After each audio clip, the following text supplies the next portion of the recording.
তাকে এনে police video করাচ্ছে যে তিনি বলছেন সেখানে তাকে অপহরণ করা হয় নাই, তিনি নিজে নিজে এটা করেছেন। কেন করেছেন? তার একসময় অসুস্থতা ছিল, অপারেশন হয়েছে মাথায়, সেটার জন্য এটা তার মানসিক সমস্যা থেকে এগুলো হয়েছে।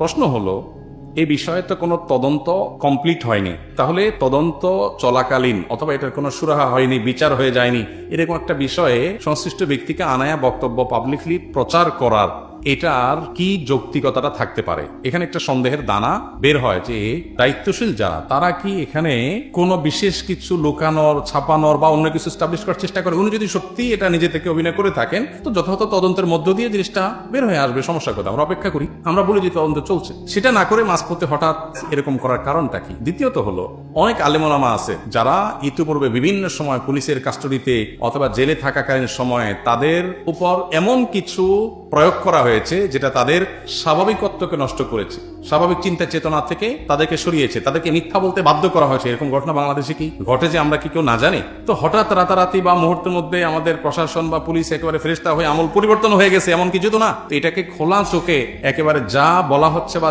দেখানো হচ্ছে এটাকে বিশ্বাস করা পুরোপুরি কোনো কারণ নাই। সিসিটিভি ফুটেজও আমরা দেখেছি, সেখানে অভিযোগ আছে যে তিনি বলছেন তাকে এক জায়গা থেকে গুম করা হলো, আর সিসিটিভি ফুটেজ আরেক জায়গা, ওইটার কাছাকাছি আরেক জায়গা। তাহলে তো রিয়েল জিনিস উঠে আসতে পারে না। এই জন্য আমার মনে হয় এই বিষয়ে যে ধোঁয়াশা তৈরি হয়েছে, আমরা কেউই তদন্তনাধীন বিষয়ে দায়িত্বশীল মন্তব্যের বাইরে না গিয়ে এটাকে বোধহয় থার্ড কোনো কর্তৃপক্ষকে দিয়ে যথাযথ তদন্ত করানো উচিত। প্রয়োজনে ওলামা ইকরামের মধ্যে যারা নির্ভরযোগ্য, সেরকম দায়িত্বশীল জায়গা থেকে ওলামাদের উদ্যোগে একটা তদন্ত হতে পারে, যে ওলামারা নিজস্ব উদ্যোগে একটা তদন্ত করবে, এটা হতে পারে। আবার প্রশাসন চাইলেও আপনার তৃতীয় কোনো গ্রহণযোগ্য মানুষজনকে ইনভলভ করে একটা তদন্ত করতে পারে, কারণ পুরো জিনিসটা ক্লিয়ার হওয়া উচিত। বিষয়টা বেশি স্পর্শকাতর এবং এখানে কোথাকার পানি কোথায় গড়ানো হচ্ছে, কি ইন্টেনশন, কি টার্গেট, সেটা বোঝা বেশ কঠিন। তবে সত্য মানুষের সামনে উন্মোচিত হোক, ভুল বা অন্যায় যে করেছে সে চিহ্নিত হোক এবং দোষী সাব্যস্ত হোক, সেটা সবারই চাওয়া। কিন্তু এই যে নাটক, অভিনয় এবং সত্য চাপা দেওয়ার চেষ্টা, এটা যেই করুক, যে পক্ষই করুক না কেন, সেটা আমাদের ভবিষ্যৎকে আর অন্ধকার করে দিবে। আমরা দীর্ঘদিন পর্যন্ত গুমের নাটকগুলোকে স্বাভাবিক করার হয়েছে একটা, পুলিশের সামনে হাজির করে বলানো হয়েছে আরেকটা, এই নাটকগুলো আমরা বহুদিন দেখে অভ্যস্ত।